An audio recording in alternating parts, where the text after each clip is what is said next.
Hello बालकों, शुरुआत करते हैं क्वेश्चन नंबर 197 से। तो क्वेश्चन नंबर 197 हमें क्या कहना चाह रहा है। Two projectile are fired from the same point with the same speed से फेंका है at an angle 60 degree and 30 degree respectively, which of the following is incorrect. ठीक है, इनकरेक्ट बताना है। ध्यान रखना, जब भी अगर कोई दो एंगल जो हैं वो फायर्ड कर रहे हैं, दो कैनन जो है वो फायर्ड करी है या ऐसा कुछ लिखा हुआ है, और उन दोनों का सम, उन दोनों का थीटा मिल करके 90 डिग्री आ रहा होगा, तो उनकी रेंज क्या होगी, सेम होगी। ठीक है, तो ये 30 डिग्री है, ये 60 डिग्री, मतलब कि इन दोनों का सम जो है वो कितना आ रहा है, 90 डिग्री आ रहा है। दैट मीन्स इनकी जो रेंज होगी वो क्या होगी, सेम होगी। रेंज सेम होगी एंड स्पीड जो होगी वो सेम होगी। ठीक है, छोड़ नहीं पे पता तो भी अपन देखते हैं। अगर इस साइड में बात करें तो इस वाली डायरेक्शन को तो कोई फ़र्क नहीं पड़ेगा, तो और इस वाले के लिए बात करें तो ये हो जाएगा v साइन 30 डिग्री, और ऊपर वाले के लिए हो जाएगा v cos 30 डिग्री, और इस वाले के लिए हो जाएगा v cos 60 डिग्री। इन्हीं दोनों के अगर ऊपर कंपोनेंट देखोगे तो v साइन 30 डिग्री और हो जाएगा v cos 60 degree, v sine 60 degree.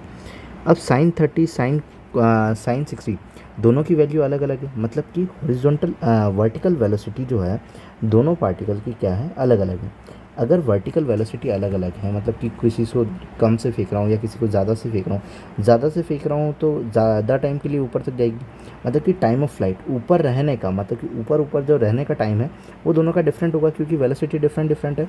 तो the time of flight will be the same, नहीं, टाइम ऑफ फ्लाइट जो होगा वो क्या हो जाएगा, अपना डिफरेंट हो जाएगा। अब बात करते हैं landing speed will be the same.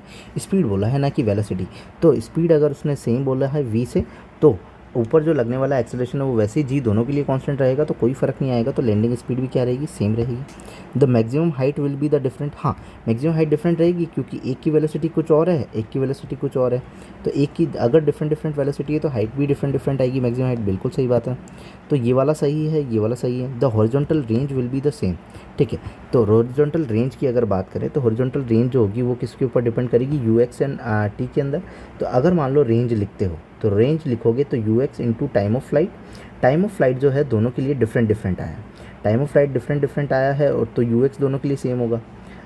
देख लेते हैं। ठीक है, R is equal to u x, x axis के अंदर वेलोसिटी डालोगे, मान लो कि 30 डिग्री वाले को पहले लिख रहे हो तुम, अभी जो अपन लिख रहे हैं वो 30 डिग्री वाले के लिए लिख रहे हैं।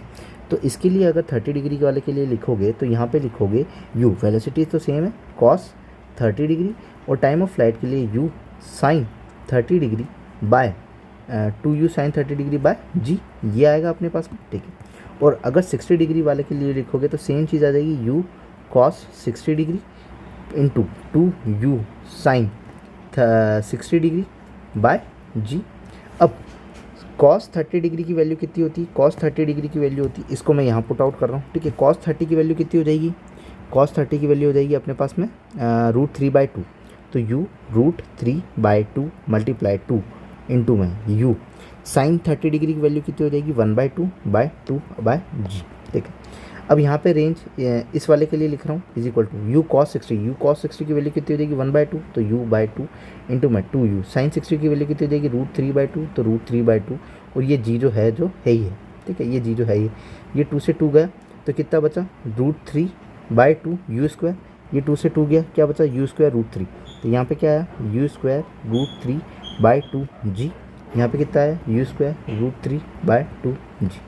तो दोनों की क्या है, रेंज सेम है, भले ऐसा देखो चाहे वैसे देखो, अगर मिल करके थीटा जो है वो 90 डिग्री बनता है तो वैसे भी रेंज सेम होती है, तो इसमें हॉरिजॉन्टल रेंज होगी वो भी क्या होगी, सेम होगी।